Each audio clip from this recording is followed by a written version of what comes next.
Salut, une nouvelle vidéo pour les patients qui ont besoin de se mobiliser les épaules à domicile. Donc là, on va utiliser principalement un manche à balai et ensuite des étirements contre les murs. Donc enchaînement de petits exercices à maintenir, principalement pour la mobilité des épaules.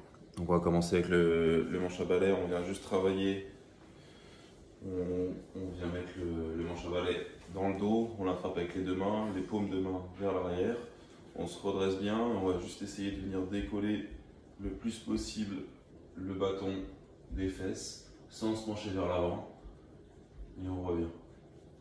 Donc là forcément l'épaule opérée va être aidée par le bras opposé et on peut se faire comme ça 10 répétitions où j'essaie d'aller le plus loin possible et je reviens. C'est aussi valable pour les épaules qui ont juste besoin de mobilité. Au-delà du fait d'avoir été opéré. On peut faire la même chose avec paume de main vers le bas, là, en antérieur. Je viens lever le plus haut possible. Je peux faire varier l'écartement de mes mains sur le bâton. Et ensuite, je peux aussi prendre le bâton avec les paumes de main vers le ciel. Et varier l'écartement des mains sur le bâton. À chaque fois que je choisis une position, je peux venir travailler sur 10 élévations complètes, le plus haut possible, et je redescends. Ensuite, je peux essayer de venir attraper mon bâton dans mon dos avec une main au-dessus de la tête et une main dans le dos, et venir juste monter le bâton le plus haut possible, puis le descendre. Ça va me permettre de venir travailler là mes rotations internes, mes rotations externes. Au niveau de l'épaule, avec mon bras droit ici, là, je travaille ma rotation interne et je viens tirer vers le haut, puis redescendre. Et pareil, là, je peux le faire 10 fois vers le haut, 10 fois vers le bas, et ensuite j'inverse les deux mains.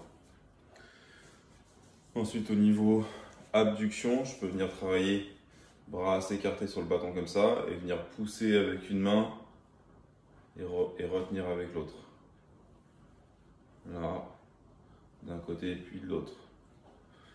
Je pousse avec une main, l'autre qui retient. Je travaille sur mon abduction de chaque côté.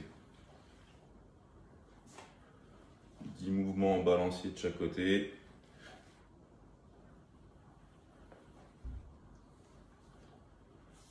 Ok. Ensuite, je pose le bâton et on va venir terminer sur des exercices d'étirement, soit au mur, soit contre un support. Donc là au mur, on peut venir travailler, poser le coude fléchi, l'avant-bras au mur, la main à plat, et essayer de venir tourner les épaules et la tête à l'opposé pour venir étirer la grand pec et tous les muscles antérieurs de l'épaule. Et je viens faire des allers-retours en ouverture, fermeture. Voilà. Je peux faire la même chose avec juste la main à plat au mur, le bras tendu. Et pareil, je viens chercher des rotations des épaules et de la tête à l'opposé. Je vais regarder derrière mon épaule opposée, puis je regarde de nouveau vers ma main qui est au mur. Et je fais comme ça 10 allers-retours.